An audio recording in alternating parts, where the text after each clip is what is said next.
The legendary samurai Miyamoto Musashi set out on a new journey in 1634, leaving behind the mountains and battlefields of eastern Japan to explore the warm, lush lands of Kyushu, the large island in the south of the Japanese archipelago.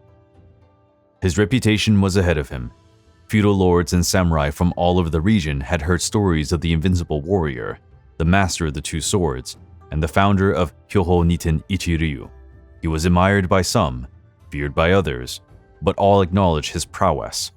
Now in his 50s, Musashi no longer craved the glory of duels or the ephemeral recognition of the court. He hoped for a place to pass on his teachings, to share the wisdom he had gathered over a lifetime devoted to the sword and the search for truth. Fate led him to Kokura, a thriving and culturally vibrant city on the northern coast of Kyushu, ruled by the Ogasawara clan. Lord Ogasawara Tadazane, a literate governor and enthusiast of the arts, had invited Musashi to be his guest, enticed by the samurai's fame and the opportunity to learn from his broad experience in strategy and combat. Musashi was welcomed to Kokura with honor and respect. Lord Ogasawara offered him a comfortable lodging near the castle. In Kokura, Musashi encountered an atmosphere conducive to reflection and the development of his ideas. He spent countless hours meditating in the castle's Zen gardens, discussed philosophy and strategy with Lord Ogasawara and his advisors, and devoted himself to calligraphy and painting, expressing his worldwide view through art.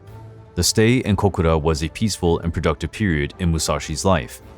He furthered his studies, refined his teachings, and started writing about his swordsmanship and life philosophy, preparing the ground for the masterpiece that would immortalize him, the Book of Five Rings.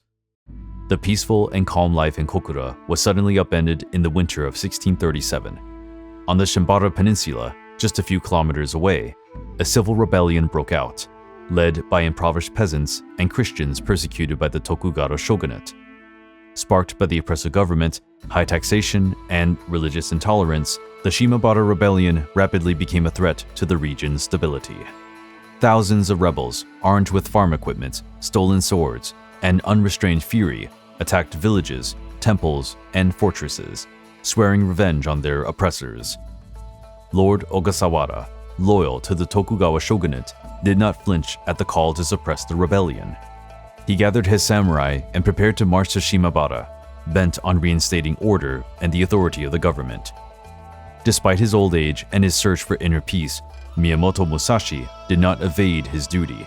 He joined Lord Ogasawara's troops, not as battle-hungry warrior, but as an experienced tactician and wise counselor. With his keen insight and understanding of the art of war, Musashi assessed the rebels' circumstances, their strengths and weaknesses, tactics and intentions. He advised Lord Ogasawara to lay siege to Hara Castle, where the rebels were sheltering, instead of a head-on attack, which could result in heavy losses. Musashi also contributed to the planning of military operations, advising the samurai on combat tactics, the use of terrain, and the importance of discipline and unity among the troops. The Shimabara Rebellion was a bloody and savage confrontation that lasted several months and claimed thousands of lives. While Musashi was reluctant to engage in violence, he displayed courage and skill in combat, inspiring the samurai with his commanding presence and wisdom. One episode reported by several sources say that Musashi was knocked off his horse when a rebel peasant threw a stone at him. Wounded but not yet crushed, he stood up and kept fighting, proving his determination and resilience. The Shimabara Rebellion was finally suppressed by the shogunate's forces, but at a prohibitive cost. The experience made a profound impression on Musashi, cementing his conviction that war was a tragedy to be avoided at all costs. From that time on, his search for inner peace and a path beyond violence grew stronger. He turned to writing about his philosophy and teachings, hoping to share his wisdom with the world and inspire future generations to find harmony and inner peace. In 1640, when Musashi was 56, he relocated to Kumamoto at the invitation of Lord Hosokawa Tadotoshi, a ruler who admired his reputation and was interested in his teachings. But Musashi's popularity continued to draw the attention of young samurai eager to challenge him and test their skills against the legendary swordsman. Ujii Yashiro, a master of the Yagyu Shingake Ryu school, a fencing style renowned for subtlety, deceptive movements, and ability to control the opponent's mind, appeared among them. Brimming with confidence and ambition, Yashiro believed he could surpass Musashi with his refined technique and fierce spirit. He challenged the legendary samurai to a duel, arranging to meet at a pine forest on the outskirts of Kumamoto. Although Musashi was already at an advanced age and had been out of action for many years, he readily accepted the challenge. He viewed the young samurai as an opportunity to test his teachings and prove that true sword mastery transcended physical strength and speed. They met in the pine forest on the appointed day, a peaceful and majestic setting where the wind blowing through the trees added to the tense movement. The impetuous and arrogant Yashiro lunged forward with a series of quick, precise cuts. With the composure of someone who had already faced death countless times, Musashi masterfully defended himself, his graceful, fluid movements neutralizing the young samurai's attacks. Musashi refused to be fazed by Yashiro's speed or aggression. He carefully watched him, anticipating his movements and exploiting his weaknesses. In a careless mistake, Yashiro left an opening in his guard, and Musashi grabbed the opportunity. With one quick, decisive move, he disarmed the young samurai and pressed the tip of his sword against his throat. Defeated and humiliated, Yashiro admitted Musashi's superiority not only in his swordsmanship, but also in wisdom and spiritual control. With a compassionate look on his face, Musashi dropped his sword and bowed in respect.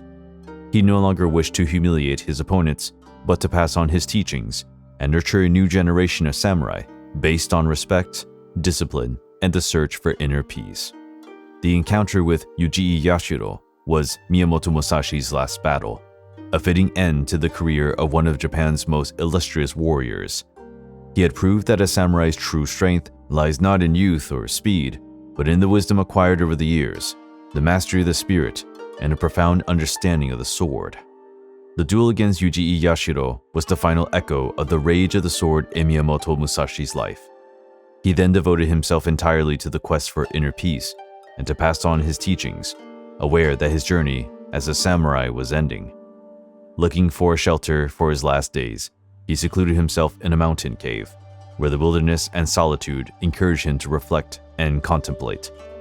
Once there, far from the noise of the world, embraced by the silent magnificence of the rocks and the whistling wind, Musashi set out to write his masterpiece, a legacy that transcended the limits of the sword and became a guide to life, a testament to the wisdom of one of Japan's greatest warriors.